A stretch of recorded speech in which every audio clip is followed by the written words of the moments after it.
I got to work on it. You want what? I gotta work on it. It's the wrong one. So today was the bond deadline for Donald Trump's $454 million New York civil business fraud judgment. And right in the nick of time, an appeals court ruled that Donald Trump only has to guarantee $175 million, which he has agreed to pay in cash. Let's watch that clip.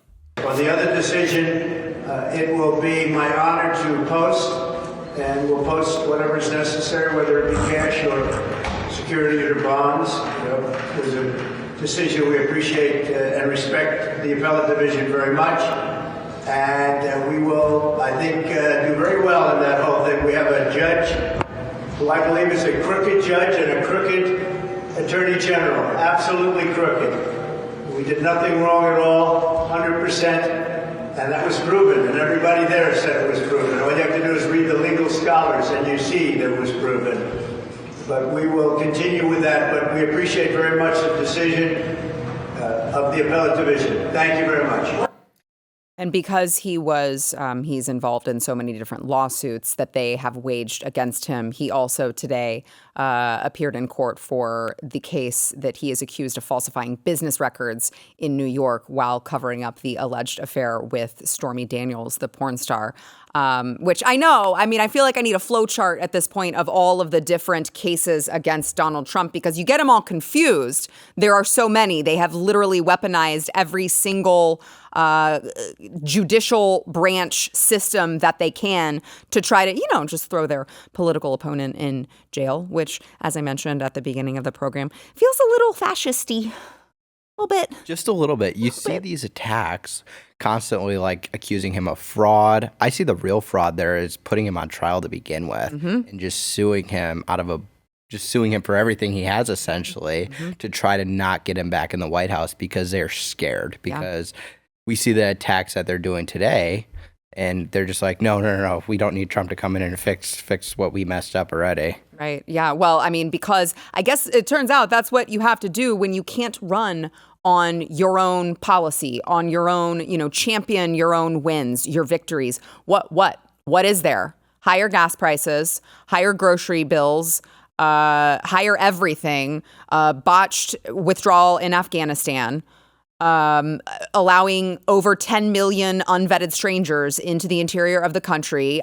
What do you run on other than Orange Man Bad at this point? Well, I think they're just sitting there and they have been such a disaster. Yeah. You talk about a flowchart for that. You need a flowchart to figure out how bad they've been doing because normally, you can go through a presidency and there's one thing that's really, really bad that happens. Like every single thing, the economy, everything is bad. And then they gaslight you by saying the economy is great.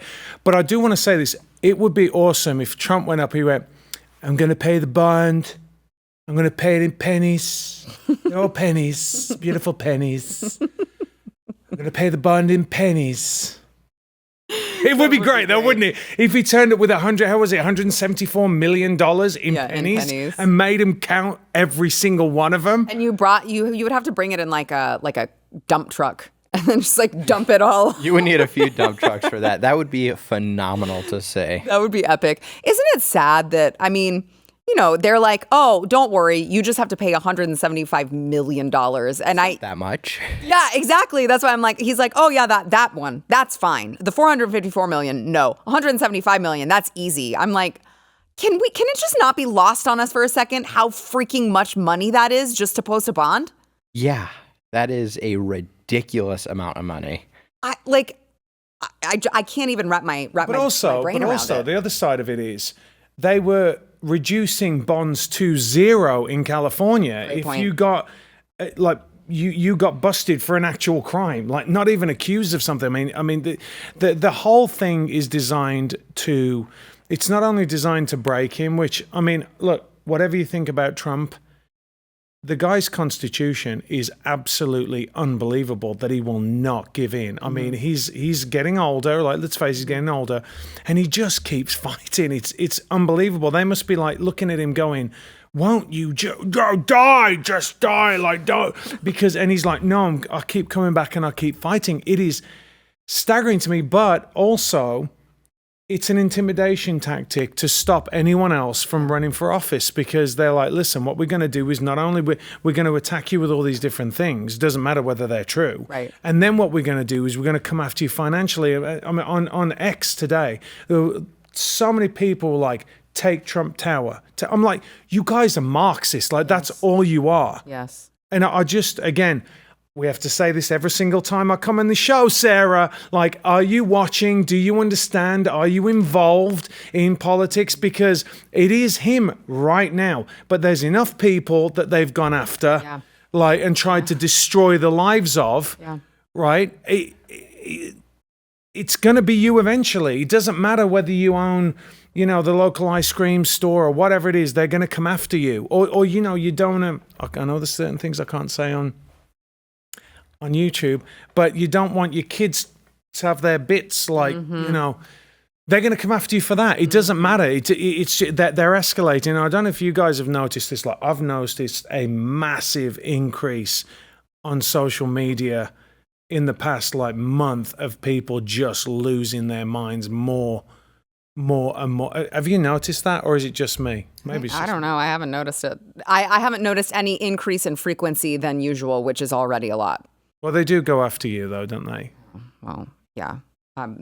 It's nothing compared to Kyle, I'm sure. But It's like you sit there like, yep.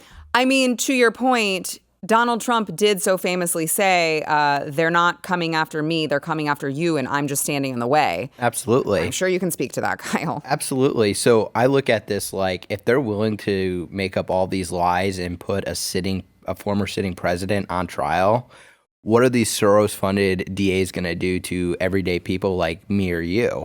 They're going to come after us. They're going to take our guns. They're going to indoctrinate our children. They're going to, like, I know we've been working really hard to keep those pornographic books out of schools. They're going to start filling the book libraries and schools with that, to where they're just going to be pushing their own agenda, and it's honestly disturbing to watch. And seeing all this bullshit President Trump has to face is ridiculous, because what happens when they convict him? Because I'm honestly terrified that they're gonna get him. I am too. And it's funny because you talk to people, and when all of these cases first started, I talked to so many people who were just like, they're not going to actually throw him in prison. And I'm like, do you know who it is you're dealing with? These people do not play by the rules. These people are very serious about winning at whatever cost. It doesn't matter. I'm very curious to what's going to happen if they do convict him. Is it going to be like a Save the Queen moment from Secret Service? Right. Like, is Secret Service going to be in a shootout with New York police when they try to arrest him? Because you can't throw him in a prison cell. He'd get killed in a day. Yeah. Well, of course, They want that to happen. Exactly right. Exactly. So speaking of just reprehensible things being waged against Donald Trump, I want to play for you guys this just AOC. Big fan of the program. Alexandria Ocasio-Cortez yesterday during an appearance on CNN, she said, Donald Trump ordered a terrorist attack on the U.S. Capitol on January 6th. Watch. What do you say to a voter who says, well, that doesn't look like he's being treated equally before the law? That looks like somebody that the government is going after. Has there ever been a president, Republican or Democrat, that has been subject to this level of criminal charges, indictments, and investigations? This is not about party. This is not about politics. That's a this is polite way about of saying corruption and criminality. We're talking about an individual who ordered essentially a terrorist attack on the Capitol of the United States in order to retain power.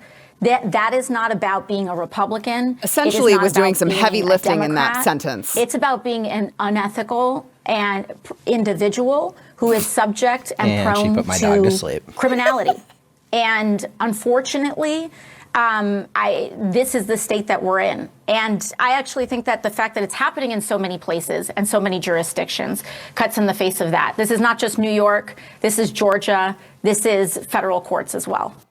He ordered a terrorist attack, essentially. How much heavy lifting is the word essentially doing? He, of course, told people to peacefully and patriotically make their voices heard at the Capitol. I feel like you couldn't be more clear than that.